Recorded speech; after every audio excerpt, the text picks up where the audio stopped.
ndifuza ko Kazungu yazageza mu rukiko kuburana.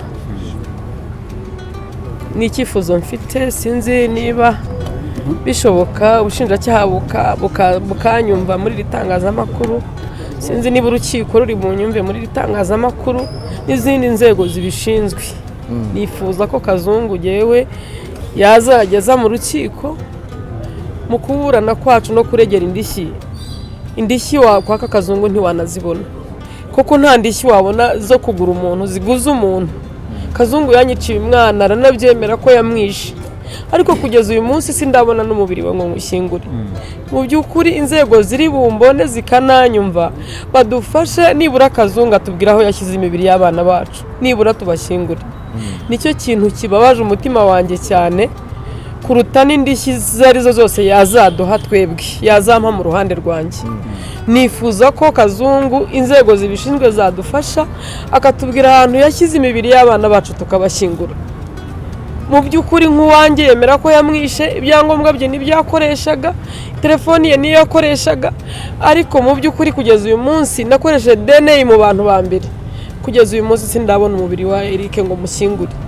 Mu by'ukuri inzego ziri bumbone muri itangazamakuru, sinishimiye kujya mu itangazamakuru, ntacyo bimariye, ariko inzego ziri bumbone muri itangazamakuru badufashe, Kazungu ageza mu rukiko azadufasha no kutubwira aho yashyize imibiri y'abana bacu tubashyingure mu cyubahiro. Mama, umwana wawe wowe wamubuze ryari?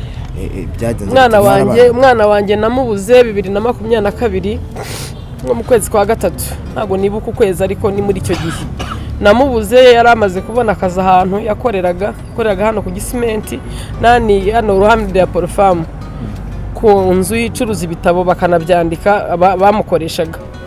Niho yari asigaye akorera, yari amaze ukwezi n'igice, niho Kazungu yamukuye, kuko kuva ku itariki twamubuzeho kugeza igihe Kazungu yabonekeye ntago twamubona. Yagiye mu kazi bisanzwe, yari hafite inzu yatahagamo yabagamo, agasigara ku kazi aho bakora n'abatashye, yari hafite icyumba akaharara. Mu gitondo baje mu kazi baraza baramubura, bamaze kumubura bazenguruka inzu basanga imfunguzo zitaye muri lavabo mu gikari. Bamaze kubona imfunguzo barakingura, Eric baramubura. Telefone twabanje kwihamagara igacamo ntibayitabe, igihe kiza kugera umunsi urangiye telefone ayikuraho. Twagiye mu nzego zose zishoboka zibishinzwe, baradufasha uko bashoboye, ariko birangira tutamenye irengero rya Eric. Nashakiye mu magereza, nashakiye kwa muganga, nashakiye ahantu hose, umwana wanjye ndamubura. Mushyira amaboko y'Imana, ndavuga igihe kizagera ninzamubona ariho, ninzamubona yarapfuye, ubwo Imana niyo ibizi, mbishyira amaboko y'Imana ndatuze. Ejo bundi Kazungu habonekeye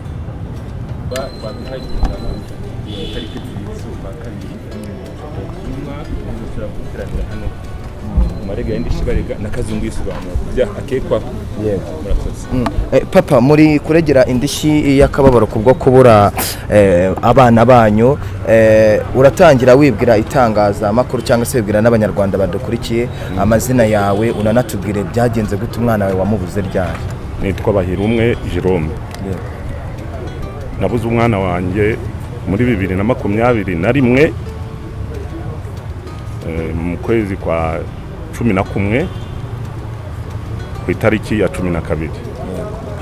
Umwana mubura rero yaje mu rugo, ageze mu rugo aje kundeba, umwana arava, tumaze kubonana arataha.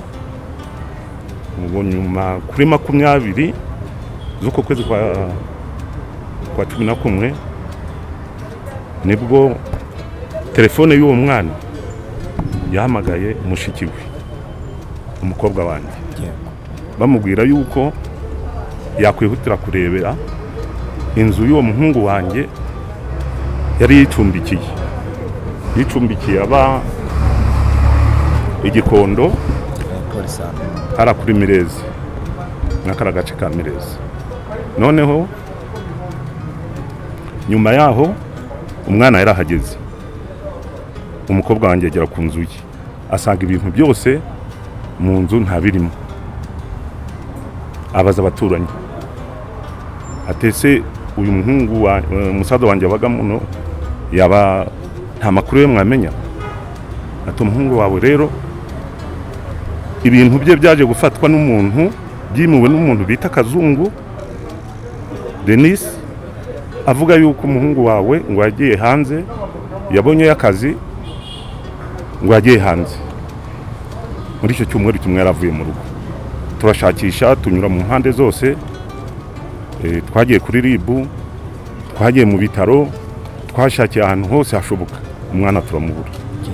Ikirego cyacu RIB iracyakira, iratubwira ngo barakomeza bashakishe, natwe nitubugira andi makuru twabona ngo bazagerageza babihuze ngo nibura badufashe. Badufashije uburyo bushoboka bwose, barashakisha, baraheba, natwe turaheba, ariko dukomeza kugira icyizere yuko wenda umuntu utishinguriye tuzamubona. Ejo bundi bw'inkuru ya Kazungu yasakaraga rero mwese mwarayumvise, nubwo twumvise ngo hari umuntu bita Kazungu wicaga abantu, tubihuza n'ibyo byatubayeho by'umwana wacu wabuze n'ibintu yatwaye, ibintu byose byari biri mu rugo. Yarakoraga umuhungu wacu, arangirije Kampala, yize hariya kuri IRK, ararangiza asubira Kampala University naho yigirayo, ararangiza, umwana araza arakora, yarakoraga, niho wari utunze umuryango, twese yaduhaga amafaranga, yaradutunze, afite ibintu mu nzu byuzuyemo. Nuko umwana aza kubura, dusubira kuri RIB rero, batubaza nanone igihe yaburiye, tubabwira yuko yararangije imyaka 2 yarabuze. Ubwo babihuza n'ibyo byo gufatwa kwa Kazungu. Ubu rero dutegereje ubutabera kugira ngo budufashe. Ariko icyifuzo cyane, umuhungu wanjye yitwaga Kimenyi Yves, yari afite imyaka 31. Twamaze kubona bamwe baratangiye gushyikirirwa abantu bakabashyingura mu cyubahiro. Kuri mwebwe bimeze bite? Umuhungu wawe bamugwa cyangwa nta makuru ufite? Badufashe biriya bizamini bya ADN, ubu turategereje yuko bagira icyo badusubiza. N'undi mubyeyi nawe hano wabuze umwana we, Kazungu twarabonanye. Kazungu twarabonanye.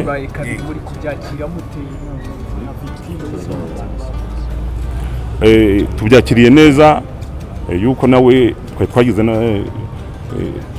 nk'ibyago bike kubera ko atageze hano, ariko ubutaha turifuza yuko yazaba araha, nibura wenda ntaburanire hariya ari mageragere, natwe turi hano. Uratubiye ngo Kazungu mwarabonanye, byagenze gute mubona? Kazungu ubwo tukimara kubura uwo mwana, urumva yuko ari mu kwezi kwa 11, mu kwezi kwa 10 muri 2021, nakomeje kumuhamagara, ndamuhamagara. Kazungu bigera igihe anyemerera yuko twahura, duhurira ku Giporoso. Yewe ndanamusengerera mwabana, ndamusengerera rwose ngira ngo ampa amakuru y'umwana wanjye. Mariko musengerera, arambwira ati rero hari umuntu ngwaje i Kanombe, ubwo umunsi wo kugira ngo tuzajane mu rugo nkwereke naho ibintu biri, wampa nk'icyumweru kimwe umugwayi wanjye akamanza gakira. Ubwo rero icyo cyumweru cyararangiye, akomeza kunderega, bigeza n'igihe hazarampa ngo duhurire kuri Bingaro. Nkagenda nkamutegereza, nkageza saa 3 z'ijoro, kambwira ati hangane baguha icyo kunywa, ndaje ndishura, ngategereza nabona bigeze saa 4 batangiye gufunga akabari, nkataha. Ubwo uraregera indishyi ingana iki? Ndaregere indishyi nyinshi cyane.